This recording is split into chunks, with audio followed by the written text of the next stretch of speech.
Setting yourself up for success can be incredibly time-consuming in Don't Starve Together. From the never-ending grind for menial resources like twigs, grass, logs, rocks, to filling the apparently bottomless stomach of your survivors with food. It can be difficult to find enough time to do all the things required to keep yourself alive or achieve whatever goals you set for yourself.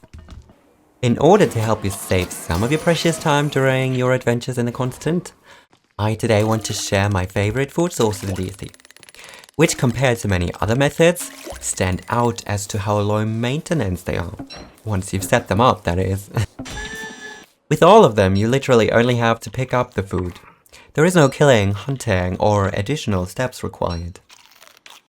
You can call it food for lazy people, but you can also just call it time efficient. I myself at least am always trying to cut down on the time consumption of tasks you just cannot get around doing. Therefore, I'll share with you my favorite food sources for lazy people.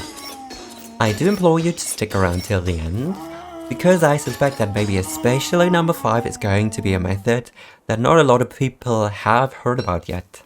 Food number 1. Stone fruit. Stone fruit, or avocados as I call them, can be harvested approximately once every 3 in-game days from their corresponding stone fruit bushes. Growing even in winter, each harvest yields up to 3 stone fruit, which can in turn be mined to give you ripe, aka edible stone fruits, in roughly 2 out of 3 instances, with the rest turning into rocks that can be used for construction. Uncracked avocados don't spoil and can therefore be stored in large quantities to be then open whenever needed.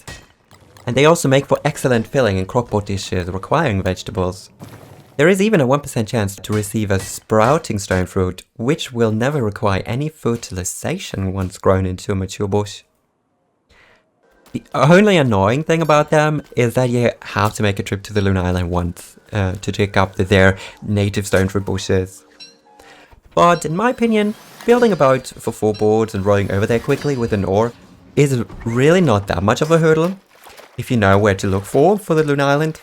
If you do want to know how to find the Lunar Island, I did make a video about that a while ago, which you will be able to find in the description box below. Very often I find myself just mining a bunch of stone fruit that I had previously harvested and just munch on them raw when my character is hungry. Food number 2. Honey. Honey is probably the single best food source in the entirety of Don't Starve Together. It has an incredibly long shelf life of 40 days and is just so versatile when added to a variety of crockpot dishes that allow you to very potently restore health and sanity. Like for example, honey nuggets, honey ham, taffy, cookies, ice cream, or even Volco jelly, which amplifies your damage. Once you set up a couple of boxes and planted sunflowers near them, the bees do all the work for you. While it can be challenging to catch bees for a new player, the effort is well worth it. You just need to make sure your bee area isn't terribly far away from your base, as bees don't work when the game does not load them. The concept of setting up bee boxes is new to you. I also made a guide about that topic a long time ago, which can be found in the description box as well. Food number 3. Bull kelp. The third food source takes us back to the Lunar Island for another trip. But you can pick them up while you're going there to pick up stone fruit bushes while you're at it. Found on the beaches of the Lunar Island, bull kelp can be, once planted into the water, harvested every 3 days. In great quantities, they can basically completely keep your character afloat calorie-wise. Even though it's a thing I personally don't like to do for aesthetic reasons, you can even push them all on top of each other with a boat to make it even more convenient to harvest the fronds. Unlike avocados, however, bull kelp only possesses half the vegetable value and is therefore not viable for every single crockpot dish that is heavily centered around vegetables. They also grow year-round, meaning they're not affected by the winter cold like berry bushes are. Food number 4. Leafy meat. Leafy meat is a unique yet powerful food source that is, however, from this list, probably the most difficult to set up in a new world, as they only start to spawn in a new world from your first spring onward, on turf that you've previously walked on.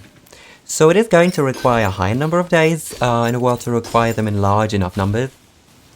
You can either plant them on hard turf to prevent the vicious eye plants from spawning, or what has probably been the meta for a while now. Plant them on boats, as there too you won't have to bother with any eye plants spawning.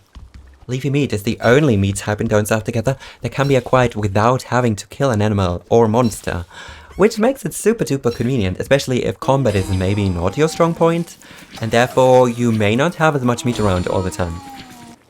Leafy greens and jelly salad, to mention two crockpot dishes, might not have the longest shelf life compared to some other ones, but in certain situations they can be a very potent choice to restore just buckloads of health and sanity.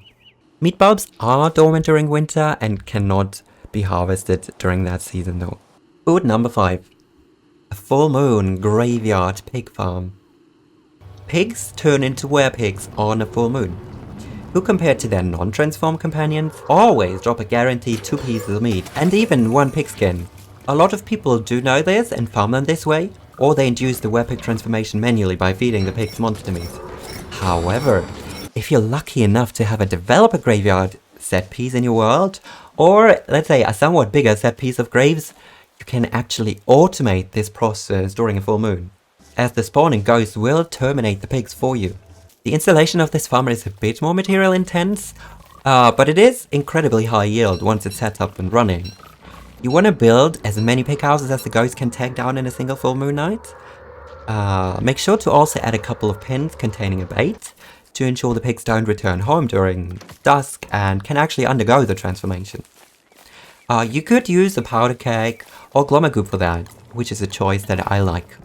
And then on a full moon night, you just stand back and enjoy the show while this spook is happening. Thank you very much for watching today's video. Let me know what you think about these methods of obtaining food. Do you employ different methods maybe? Do you think that some of these methods are really stupid? Let me know anything in the comment section down below. If you liked today's video, I'd obviously be very appreciated if you gave me a like or a sub as well to support the channel. And you can also find me on twitch.tv/rovius for even more Don't Starve Together content. See you around!